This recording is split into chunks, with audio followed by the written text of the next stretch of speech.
Editor's note: Carol Brinkley is a producer for CNN Digital Video. She was born in Puerto Rico but grew up in different places as the child of a service member. The opinions expressed in this commentary are her own. CNN: The hurricanes that battered islands across the Caribbean in the last 2 weeks, leaving the lives of thousands in shambles, brought me back to a time that I don't think about too often. My family had only recently moved to San Juan, Puerto Rico, 19 years ago, when Hurricane Georges, a Category 3 hurricane, slammed into the island. It cost us our future home and left the island without power and water for weeks.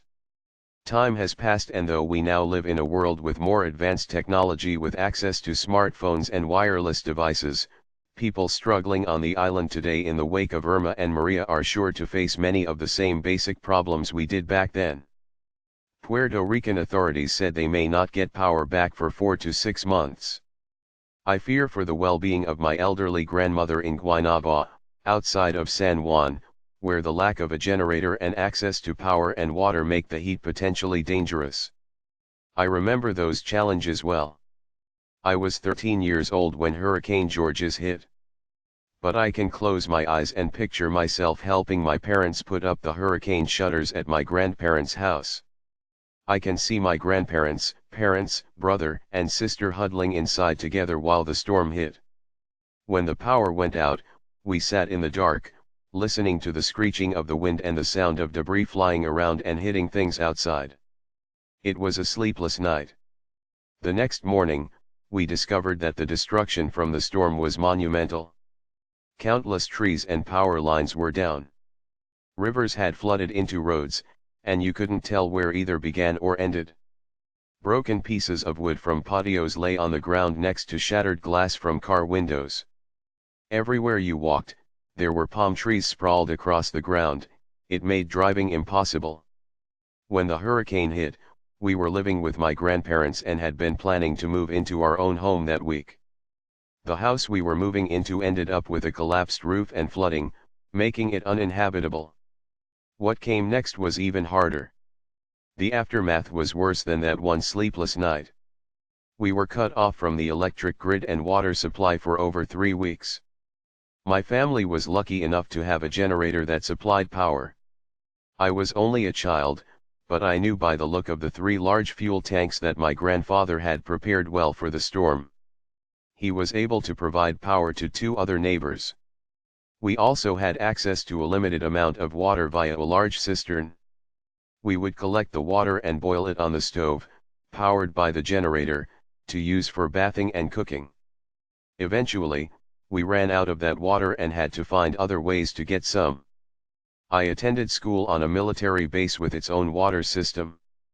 My father was in the U.S. Army and both he and my mother worked on base, giving us access to supplies that other family members didn't have.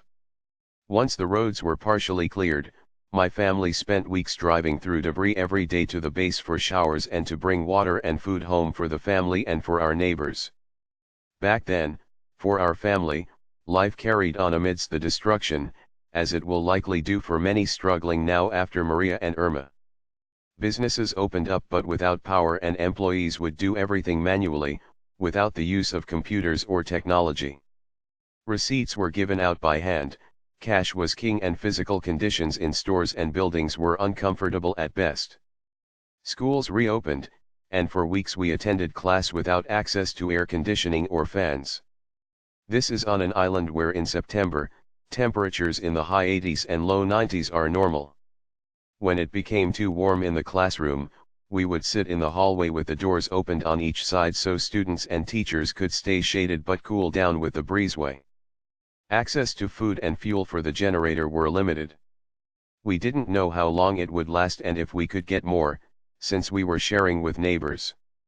The military had to ration our food and drink. There was no way of knowing when life would return to normal. Even diapers were rationed, so there would be enough for everyone. My worry now, in the wake of Hurricane Maria, lies in what happens to the vulnerable, the very young, the elderly, and pregnant women. What will they do without clean water and a reprieve from the intense heat and humidity that exists on our island? How will a pregnant woman find refuge from disease-carrying mosquitoes that thrive in floodwaters and warm environments? One of my pregnant family members fears the Zika virus that has been so prevalent in that region and will likely be harder to avoid. My grandmother could be struggling to stay well while facing extreme heat without water and power. The island's largest airport, Luis Muñoz Marin International Airport, is expected to open to airline traffic on Friday, so it's possible we'll book her and other family members plane tickets to come stay with family in the United States. There are people who don't have family they can flee to or the means to leave. You can help with donations to organizations providing basic necessities such as food and water. CNN has made it easy for you by identifying reputable nonprofits via CNN Impact Your World. Even those who can leave temporarily realize that Puerto Rico could be without power for months. They still have jobs to go to, bills to pay and responsibilities to fulfill. Life for them doesn't stop because a hurricane destroyed their home. They have to find a way to live through it. View on CNN.